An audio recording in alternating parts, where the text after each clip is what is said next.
جادوئی کہانیوں کی دنیا میں خوش آمدید۔ یہ ہے میجک کہانی ٹی وی۔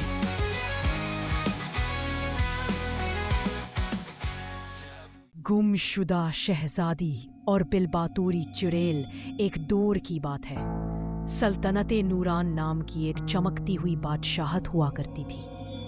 وہاں کے بادشاہ جہانگیر خان اور ملکہ فاطمہ زہرا کی ایک خوبصورت بیٹی تھی جس کا نام تھا شہزادی حوریہ۔ شہزادی کی مسکراہٹ ہی محل کو روشن کر دیتی تھی، لیکن کوئی نہیں جانتا تھا کہ محل کے قریب جنگل میں ایک چڑیل رہتی ہے جسے لوگ کہتے تھے بلباتوری چڑیل۔ وہ شکل بدل سکتی تھی، ہوا میں اڑ سکتی تھی، اور سب سے خوفناک بات، وہ بچوں کی ہنسی چرا کر اپنی طاقت بڑھاتی تھی۔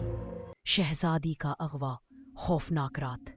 ایک اندھیری رات شہزادی محل کے باغ میں کھیل رہی تھی جب اچانک ٹھنڈی ہوا چلی، درخت کانپنے لگے اور ایک آواز گونجی، جہانگیر خان، آج تیری خوشی مجھ سے چھینوں گی۔ پھر ایک سایہ آیا، شہزادی کی آواز دب گئی اور وہ ہمیشہ کے لیے غائب ہو گئی۔ پورے محل میں کہرام مچ گیا۔ تمام بادشاہت میں اعلان ہوا، جو بھی شہزادی حوریہ کو ڈھونڈ کر لائے گا اسے آدھی سلطنت دی جائے گی۔ لیکن سال گزر گئے، شہزادی نہ ملی۔ سب نے سمجھ لیا کہ وہ مر چکی ہے۔ چڑیل کا جنگل۔ شہزادی پھر زندہ کیوں؟ اصل میں شہزادی زندہ تھی۔ بلباتوری چڑیل نے اسے جنگل کے ایک خفیہ مکان میں قید کر رکھا تھا، لیکن قتل نہیں کیا بلکہ پالنے لگی۔ اس نے شہزادی سے کہا، میں تجھے اس لیے نہیں ماروں گی، میں چاہتی ہوں کہ تو بڑی ہو، خوبصورت ہو، پھر جب تیرا دل ٹوٹے گا میں تیری آنکھوں کے آنسو سے اپنی طاقت بڑھاؤں گی۔ شہزادی بڑی ہوتی گئی، مگر اسے اپنا نام، اپنا باپ کچھ یاد نہ تھا۔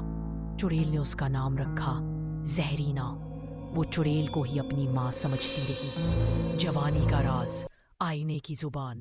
ایک دن زہرینا نے پرانے خانے میں ایک جادوئی آئینہ دیکھا۔ آئینے میں اچانک بادل چھا گئے، پھر ایک محل نظر آیا اور وہاں بادشاہ جہانگیر خان رو رہا تھا۔ آئینے نے کہا، زہرینا نہیں، تو شہزادی حوریہ ہے۔ یہ سنتے ہی شہزادی کی ساری یادیں لوٹ آئیں۔ وہ چیخ کر بولی، میری ماں کہاں ہے؟ میرا باپ کہاں ہے؟ تم کون ہو؟ ہانپتی ہوئی آئی اور بولی، میں نے تجھے تیرے باپ سے بدلہ لینے کے لیے چرایا تھا۔ اس نے ماضی میں میرا پورا خاندان ختم کیا تھا۔